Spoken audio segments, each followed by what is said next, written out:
Assalomu alaykum hurmatli tinglovchilar. Bugungi video darsimiz bola shaxsini rivojlantirish omillari mavzusi haqida gaplashamiz.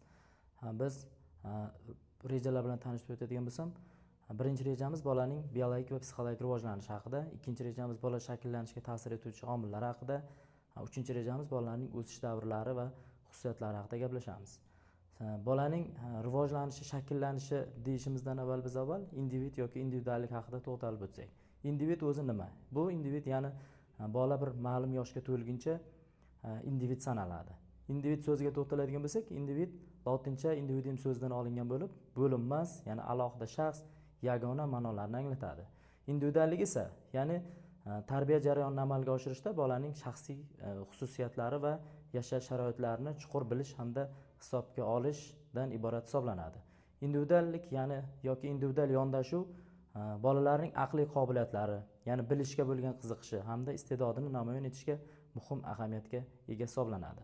Bola harakatli, ya'ni ongli ijtimoiy munosabatlar jarayonida ishtirok etishi natijasida, ya'ni shakllanib boradi. Biz shaxs shakllanishi, shaxsning rivojlanishi haqida to'xtalishdan avval rivojlanish haqida gaplashib olsak. Rivojlanish o'zi nima? Rivojlanish bu oddiydan murakkabga, quyidan yuqoriga, eski sifatlarning yangi holatga o'tishi, yangilanish, yangining paydo bo'lishi, eskining yo'qolib borishi, miqdor o'zgarishi, sifat o'zgarishi, ya'ni o'tishi ta'minlovchi murakkab harakat jarayoni sanaladi.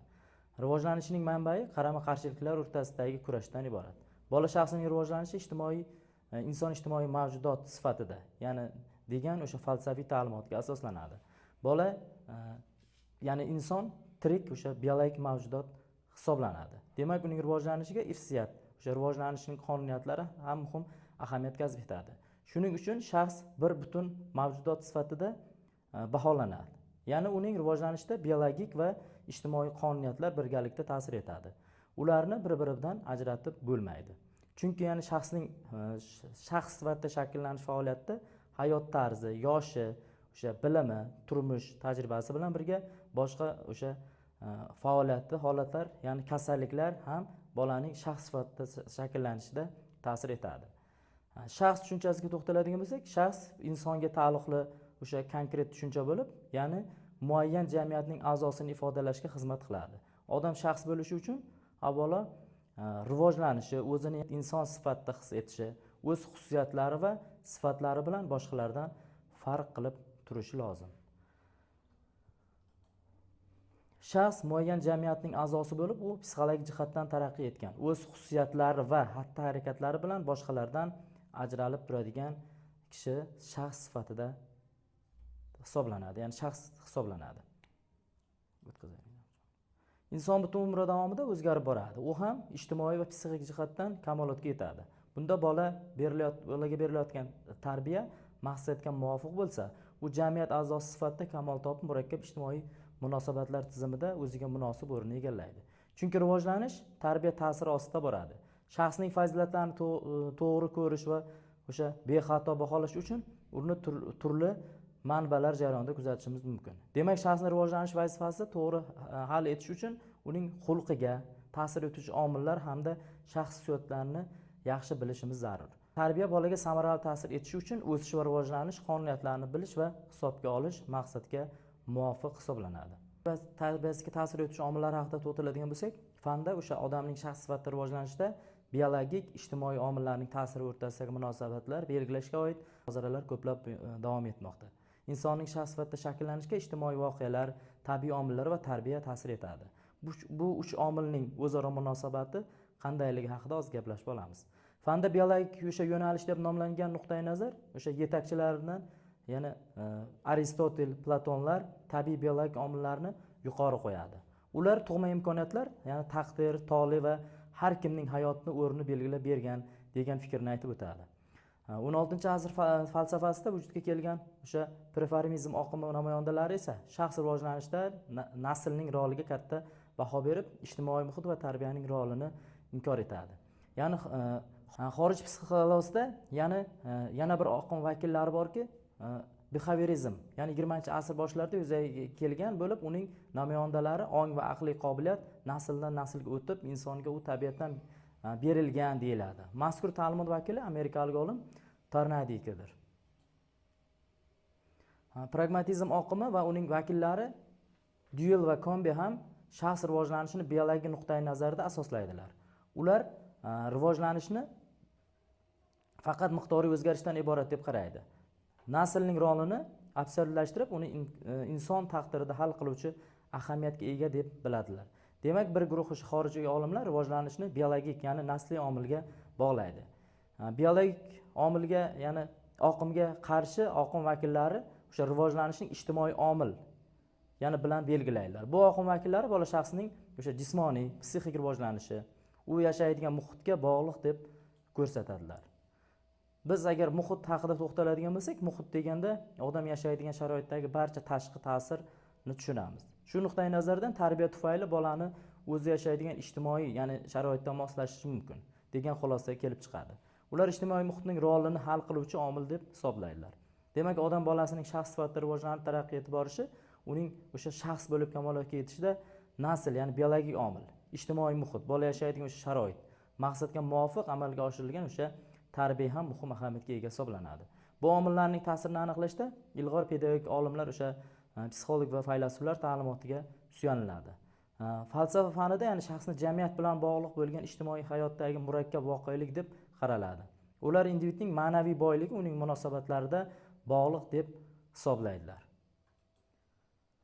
Shaxsga ijtimoiy muhitning ta'siri ham muhim hisoblanadi. Bu tarbiya tizimi orqali amalga oshirilishi fanda isbotlangan. Birinchidan, tarbiya ta'sirida muhit bera olmagan o'sha bilim, ma'lumotni egallanadi. Mehnat va texnik faoliyat bilan bog'liq ko'nikma malakalar hosil bo'ladi. Ikkinchidan, ya'ni tarbiya tufayli tug'ma kamchiliklar ham o'zgarib borishi va shaxs kamolotga yetishi ko'zda tutiladi. Uchinchidan, tarbiya yordamida muhitning salbiy ta'sirini ham yo'qotish mumkin. To'rtinchidan, tarbiya o'sha kelajakka o'sha bolalarning maqsadini belgilab beruvchi asosiy tushunchalardan biri hisoblanadi.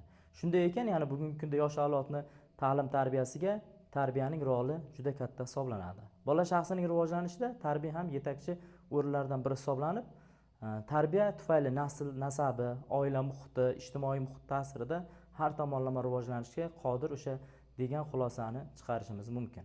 Bolaning shaxs bo'lib shakllanishiga biz albatta bolaning yosh xususiyatlariga inobatga olishimiz lozim. Bolaning individualligi, o'ziga xos xususiyatlarni, ya'ni o'sha bilishi, uning temperamenti va o'ziga xos xususiyatlarni o'rganish metodikasini bilishimiz muhim. Shuningdek, turli yosh davrlarning o'ziga xos rivojlanish holatlari ham mavjud. Masalan, 5-sinf o'quvchilari bilan 10-sinf o'quvchilarini tenglashtirib bo'lmaydi. Shuning uchun bolaning jismoniy va psixik kamoloti quyidagi davrlarga bo'lishimiz mumkin. Go'daklik davri, bog'chagacha, ya'ni maktabgacha bo'lgan davr. Maktabgacha ta'lim yoshi, kichik maktab yoshi, o'rta maktab yosh va katta yoshdagi o'sha maktabga tayyorlov guruhlarini biz misol keltirishimiz mumkin. Kichik maktab yoshida o'yin faoliyatining o'rnini endi asta-sekinlik bilan, ya'ni o'qish faoliyati egallaydi. Bu juda qiyin o'tish davri bo'lib, bolaning bo'yi, og'irligi jihatdan uning tashqi ko'rinishi ham farq qiladi. Suyaklari qotmaganligi tufayli tez shikastlanadi. Ya'ni muskullari tez o'sishi tufayli serharakat bo'ladi. Bosh miyasi tez rivojlanadi. Jismoniy o'sishga xos o'sha bu xususiyatlar tarbiyachidan ehtiyotkorlikni talab etadi. Bu yoshda bola bilim olish va o'rganishga qiziquvchan bo'ladi. Bolalar o'sha qiziqishini qiziqarli uchrashuv, sayr va tomosha, ekskursiyalarni tashkil etishimiz zarur hisoblanadi. Mazkur yosh davrida bolalarda emotsionallik, ularning fikrlashi obrazli bo'ladi.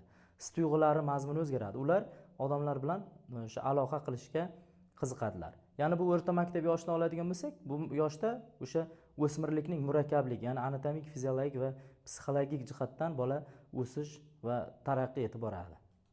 Hozirgi davrda o'smirlarning ruhiyatida quyidagi holatlar ko'zga tashlanadi. Birinchisi o'sha intellektual rivojlanish, ya'ni tafakkur qobiliyati, ya'ni aqliy faoliyatni yuqori saviyada tashkil etishni talab etadi. Bilishga bo'lgan qiziqishi ortadi. Bu davrda o'sha to'garaklar, studiyalar, ya'ni seksiyalar, turli tadbirlar o'tkazish katta ahamiyatga kasb etadi. Ularning kitob o'qishga qiziqishi, ya'ni ortib boradi. Ikkinchisi o'zini anglash, ya'ni baholash, tarbiyalash shakllanadi. U o'zini boshqalar bilan solishtira boshlaydi. Ammo yuqoridagilarni inobatga olgan holda, masalan, o'smir xarakterida murakkab qarama-qarshiliklar ham yuz beradi. Bu o'smir faoliyati xulqida yangi xislatlar, yosh xususiyatlarni yangidan boshlanishi sanaladi. Shaxsning ijtimoiylashuviga keladigan bo'lsak, shaxs ijtimoiy munosabatlar jarayonida shakllanib boradi. Chunki ta'lim jarayonida bolalarga jamiyatda birga yashash bilan bog'liq bo'lgan holat va hodisalar o'rgatiladi. Bu jarayonda o'quvchi jamiyatga kirishadi va u bilan o'zaro munosabatda bo'ladi.